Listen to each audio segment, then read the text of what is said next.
Hey, what's going on, party people? Robert Jenkins here, coming to you with episode 2 of season 2 of the North Star podcast. Y'all know I took a little hiatus there for a moment. They was trying to get your boy down, all these covert 19 branch covidians, you know what I'm saying? They call them, that's what I like to call them, branch covidians was all up in my grill, you know what I'm saying? Trying to make me think something is real when I clearly can see it's not. I don't know what this thing is that we're dealing with, but the stress of dealing with it is doing far greater damage to us than the thing itself. And that's kind of why I had to take a break and step back and do some soul searching and find some new motivation. I had to rekindle my flame, you know what I'm saying? And I think I've done just that. So this morning when I was making a reconnaissance of the internet, checking out my news and all of that, I came across a wonderful article by Alan Stevo, and it was on LouRockwell.com, and it's talking about that mischievous energy that we had pulling pranks on each other in high school. We have to use that same mischievous energy to fight against this covert 1984. And that mischievous energy, Alan Stevo quotes a poet named Robert Bly. He calls it that mischievous, devious, rebellious energy Hermes energy. And Hermes, the Greek god, the Greek messenger god with the winged Nike shoes on. That's where Nike gets their sign from, Hermes, the winged shoes and all that. Well, Robert Bly wrote regarding Hermes and that Hermes energy, that rebellious, mischievous energy. He wrote that Hermes is the god of the interior nervous system. His presence amounts to heavenly wit. When we are in Hermes's field, messages pass with fantastic speed between the brain and the fingertips, between the heart and the tear ducts, between the genitals and the eyes, between the part of us that suffers and the part of us that laughs. He goes on to say that Hermes is Mercury. And we know that Mercury can't be held in the hand. I tried this when I was a kid, broke a thermometer and tried to hold that mercury. I probably got mercury poison. That's why I'm so crazy right now. But he goes on to say that mercury cannot be held in the hand. He said it rolls everywhere. It separates into tiny drops and joins again and falls on the floor and rolls under the table and moves with amazing quickness. And it is correctly called quicksilver. This mercurial energy is called, among other things, Odin in Northern Europe.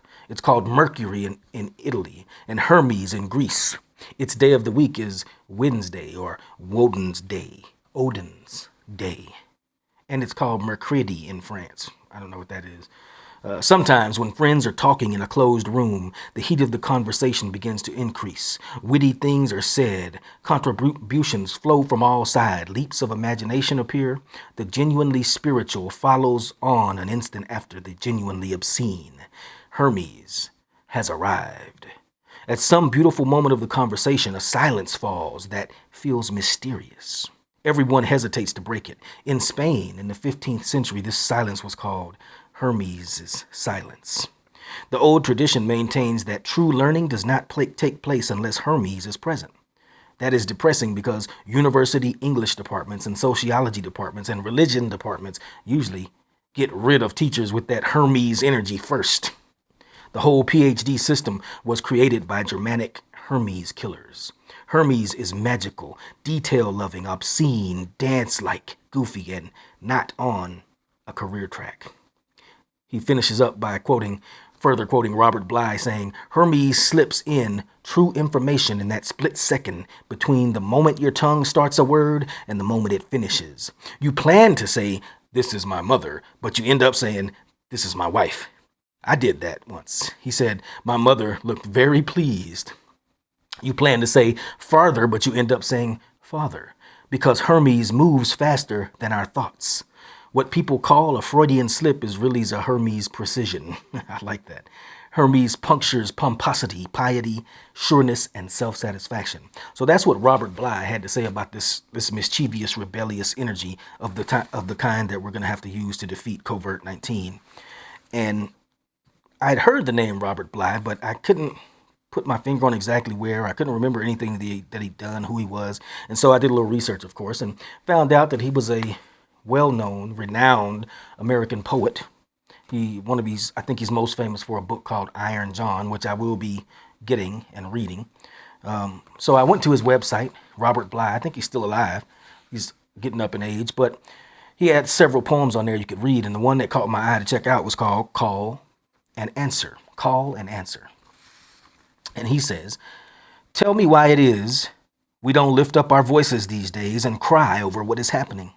Have you noticed the plans are made for Iraq and that the ice cap is melting? I say to myself, go on, cry. What's the sense of being an adult and having no voice? Cry out, see who will answer. This is call and answer. We will have to call especially loud to reach our angels who are hard of hearing. They are hiding in the jugs of silence filled during our wars. Have we agreed to so many wars that we can't escape the silence? If we don't lift our voices, we allow others, who are ourselves, to rob the house. How come we've listened to the great criers, Neruda, Akhmatova, Thoreau, Frederick Douglass, and now we're as silent as sparrows in the little bushes? Some masters say that life only lasts 7 days. Where are we in the week? Is it Thursday yet? Hurry up, cry now. Soon, Sunday night will come. And that was Robert Bly. Wrote that in August 2002, Call and Answer. So reading that poem and reading that article about the mischievous Hermes energy that we have to use to rebel and rise up against this COVID-19, it really echoed and encouraged all of the thoughts that I have about the collapse of freedom during this corona apocalypse. And all that turmoil pushed this poem through. So I wrote this poem. It doesn't have a title, and maybe y'all can help me with the title. I don't know. Write down here in the comments or on the Facebook or whatever, and tell me if you think you might have a title that fits this poem. Right now it's untitled. If the devil is in the details, then there must be demons on the lips of our lovers, idols, haters, parents, and strangers. You know, that whole cast of minor players who impact our lives so greatly, who drop bombs upon us so easily and casually, laying waste our dreams and scattering our gifts to the wind. It seems I've been in a bomb shelter for most of my life, cowering, huddling, spider sense troubling, tingling, antenna quivering, waiting for the all clear, which will never come.